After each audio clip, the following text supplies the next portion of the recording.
Babarottoolee fulasan jirtan cufaalla nagaasan fuudhe namni isa waliin jiru hunaan.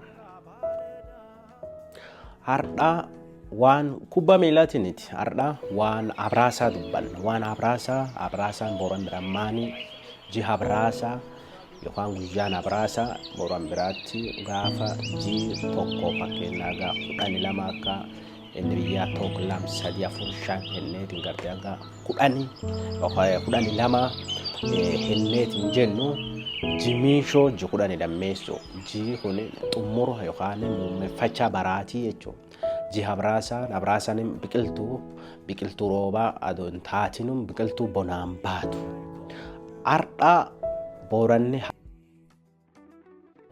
warri goona booranni sabba of goon qaba warri goona abraasa tolfee guyyaa abraasa isaa horii sangaa dullachi gara bal'aa yookaan nama wam qabuun jilata bunaallee qalachu guyyaan kun guyyaa waan cufa haareffatan waan haaromfatanidha maan baraara dabruu fedhan bari haaranii akka inni yookaan kalaandarii booranaatti ji'a 10 lammeessoo eegii findhee ammaan tan finde amma gara abraasa eegii findeetiin jennu gara ammajiin immoo jii waggaa haaraa edaniitiin akkasiin edan. Ati waan abraasaa maan beekta yookaan maan qabda? Waan abraasaa jaarrolee argaa dhageetti jaarrolee booranaa waan hojeeffan qabna. Itti dhiyaadhe.